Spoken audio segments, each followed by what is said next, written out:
മലയാള സിനിമയ്ക്ക് നിരവധി നായികമാരെ സമ്മാനിച്ച സംവിധായകനാണ് ലാൽ ജോസ്. കാവ്യ മാധവൻ മുതൽ ദീപ്തി സതി വരെയുള്ള നടിമാർ ആദ്യമായി നായികമാരായി എത്തി തിളങ്ങിയത് ലാൽ ജോസ് ചിത്രങ്ങളിലൂടെയായിരുന്നു.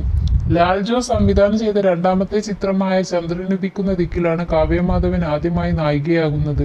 ദിലീപായിരുന്നു നായകൻ.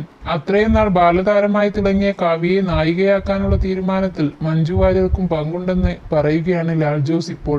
സഫാരി ടിവിയിലെ ചരിത്രം എന്നിലൂടെ എന്ന പരിപാടിയിലാണ് ലാൽ ജോസ് ഇത് പറഞ്ഞത്. ചന്ദ്രനുദിക്കുന്ന ദിക്കിൽ എന്ന സിനിമയ്ക്കായുള്ള കാര്യങ്ങൾ ഞാൻ നീക്കുന്ന സമയത്താണ് ദിലീപിന് മഞ്ജുവിനെ പെട്ടെന്ന് വിവാഹം കഴിക്കണമെന്നൊരു അവസ്ഥയിലെത്തുന്നത്. അങ്ങനെ ഒരു രാത്രി മഞ്ജുവിനെ പുള്ളിലെ വീട്ടിൽ നിന്ന് ഇറക്കി കൊണ്ടുവന്ന് ആലുവയിലെ അമ്പലത്തിൽ വെച്ച് പിറ്റേന്ന് രാവിലെ ദിലീപ് വിവാഹം കഴിക്കുകയായിരുന്നു.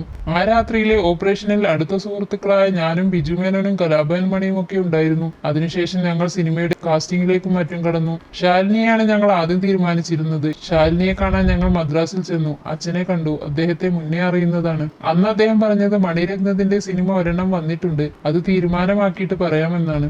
എന്നാൽ പിന്നീട് ഞാൻ അറിയുന്നത് കമൽ സാറിന്റെ നിറത്തിൽ അഭിനയിക്കാൻ ശാലിനി ഡേറ്റ് നൽകിയെന്നാണ്.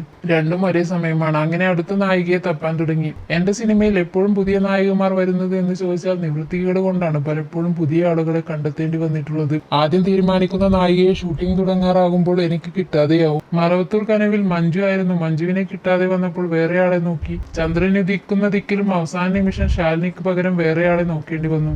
ആ സമയത്താണ് ഷൊർണൂർ ഒരു ലൊക്കേഷനിൽ വെച്ച് കാവ്യയെയും അമ്മയെയും കാണുന്നത്. ഇവരെ ഞാൻ മുമ്പ് കണ്ടിട്ടുള്ളതാണ്. അപ്പോൾ കാവ്യ കുഞ്ഞായിരുന്നു. ഇപ്പോൾ വലിയ കുട്ടിയായിട്ടുണ്ട്. അങ്ങനെ കാവ്യയുടെ കാര്യം ഓർത്തു. അങ്ങനെ ദിലീപിന്റെ വീട്ടിൽ ചെന്ന് ശാലിനിയുടെ കാര്യം നടക്കില്ല, പുതിയ കുട്ടിയെ ആലോചിക്കാം എന്ന് മഞ്ജു പറഞ്ഞു. പുതിയ ആൾ വരട്ടെ എന്ന്. അങ്ങനെ കാവ്യയുടെ കാര്യം പറഞ്ഞു.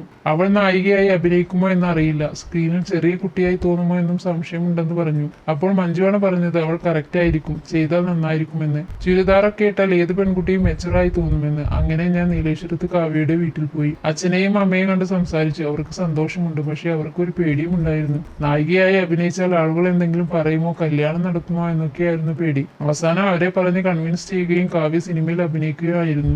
അന്ന് കാവ്യ 9ാം ക്ലാസ് കഴിഞ്ഞ് നിൽക്കുന്ന സമയമാണ്. ലാൽ ജോസ് പറഞ്ഞു. ഈ വീഡിയോയെക്കുറിച്ചുള്ള നിങ്ങളുടെ അഭിപ്രായങ്ങൾ കമന്റ് ബോക്സിൽ രേഖപ്പെടുത്തുക. ഒപ്പം ഞങ്ങളുടെ യൂട്യൂബ് ചാനൽ സബ്സ്ക്രൈബ് ചെയ്യാനും മറക്കരുത്.